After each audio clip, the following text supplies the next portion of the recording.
Hai, kamu pasti udah gak asing lagi dong dengan Tentara Nasional Indonesia atau TNI. Kesatuan ini berfungsi untuk mempertahankan kedaulatan bangsa Indonesia dan melindungi segenap rakyat Indonesia dari berbagai ancaman, baik itu dari luar negeri maupun dari dalam negeri. Nah, kamu harus tahu nih, kalau ternyata TNI itu punya beberapa pasukan elit yang kemampuannya jauh di atas pasukan biasa loh. Pasukan elit ini berisi prajurit-prajurit terbaik yang telah menjalani seleksi luar biasa ketat. Jadi, gak heran kalau mereka bisa melumpuhkan musuh dengan cepat dan juga efektif. Penasaran nih, apa aja ya pasukan elit yang dimiliki oleh Indonesia? Eits, jangan buru-buru dulu guys. Cuma mau ingetin, tekan tombol subscribe-nya ya, agar kamu gak ketinggalan informasi baru lainnya dong. Kalau udah, check it out!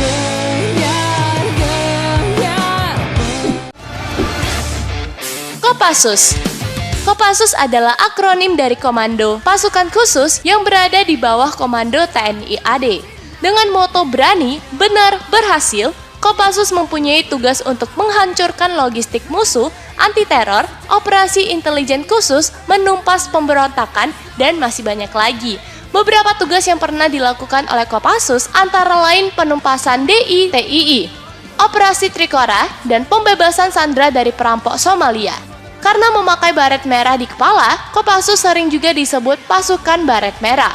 Karena membutuhkan kemampuan tinggi untuk menjadi pasukan elit ini, seleksi dan latihannya juga gila-gilaan. Seorang calon prajurit Kopassus harus sanggup menahan neraka dunia, seperti bertahan hidup di alam liar, berenang melintasi selat, dan menahan siksaan jika tertangkap di kamp tawanan. SAT 81 Gultor merupakan akronim dari Satuan Penanggulangan Terorisme. SAT Gultor 81 berasal dari prajurit terbaik Kopassus. Kalau Kopassus aja udah berisi prajurit terbaik, bisa kamu bayangin dong gimana kemampuan SAT Gultor 81. Awal berdirinya, pasukan elit ini bertujuan untuk mengantisipasi tindakan pembajakan pesawat yang banyak banget terjadi di era 70-an dan 80-an. Komandan pertama SAT Gultor adalah Mayor INF Luhut Binsar Panjaitan, dibantu wakilnya Prabowo Subianto. Mereka dikirim ke Jerman untuk mempelajari spesialisasi penanggulangan teror kepada GSG 9, salah satu pasukan elit Jerman. Setelah kembali ke Indonesia, mereka pun menyeleksi anggota terbaik Kopassus untuk masuk ke SAT Gultor 81. Satuan ini sendiri punya moto, tidak diketahui, tidak terdengar, dan tidak terlihat.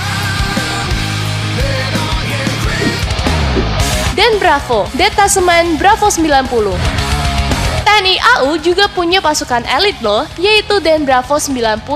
Korps ini terbentuk dari anggota pasukan khusus AU yang sudah diseleksi ketat. Meskipun pasukan ini terbilang muda karena baru didirikan tahun 1990, kemampuan mereka tidak bisa dianggap remeh. Dan Bravo mempunyai tugas melakukan infiltrasi di instalasi udara musuh, melakukan sabotase, dan juga aksi memata-matai. Kemampuan Den Bravo semakin diakui karena menggunakan alutsista terbaik TNI AU. Yontai VIP, Batalion Intai Amfibi. Pasukan khusus TNI AD udah, TNI AU juga udah. Sekarang kita bahas ya pasukan khusus dari TNI AL, yaitu Batalion Intai Amfibi atau yang sering disingkat Yontai VIP. Untuk bisa bergabung dengan kesatuan ini, seorang prajurit harus mempunyai daya tahan tubuh yang tangguh, sanggup menembus gelombang lautan ganas, dan lihai memakai berbagai jenis senjata. Salah satu latihannya adalah, calon anggota harus bisa berenang sejauh 3 km dalam kondisi kaki dan tangan terikat. Tujuannya, agar suatu saat bisa melepaskan diri ketika ditawan musuh.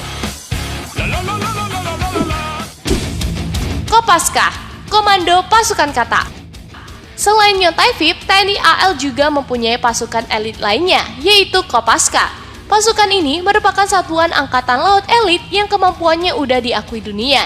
Kopaska didirikan langsung oleh Presiden Soekarno pada 31 Maret 1962 dengan misi pertamanya adalah mendukung kampanye militer di Irian Jaya. Untuk bisa menjadi seorang anggota Kopaska, prajurit TNI AL harus telah bertugas dalam jangka waktu lama dan memiliki ketahanan fisik dan inteligensi luar biasa. Setelah lolos, calon Kopaska akan dilatih lebih intens selama berbulan-bulan. Yang lebih bikin kagum, Kopaska nggak hanya jago di lautan, tapi juga handal di darat dan di udara. Karena itu, dalam keadaan tertentu, mereka bisa bergabung ke dalam Paskas AU atau Kopassus TNI AD. Beberapa tugas Kopaska adalah demolisi bawah air, perebutan pantai dan pangkalan, sampai melakukan pengawalan VIP terhadap presiden atau orang penting lainnya. Misi yang pernah mereka lakukan antara lain, operasi khusus Kikis Bajak dan Lusitania Espresso, memburu perompak Sumatera, pengaman Ambalat, dan bergabung dalam unit pengamanan PBB, mulai dari misi Irak, Sudan Selatan, Lebanon, sampai Bosnia. Denjaka, Detasemen Jala Mangkara. Pasukan Detasemen Jala Mangkara ini merupakan prajurit terbaik dari Kesatuan Kopasda dan Yontaifib. Jadi, pasukan khusus Denjaka memang benar-benar terbaik dari yang terbaik. Agar bisa bergabung dengan pasukan Baret Ungu ini, seorang calon anggota harus menjalani tes yang lebih gila lagi. Karena mereka harus mampu bergerak lincah di lautan maupun survive di darat dan sanggup menyusup dengan terjun payung.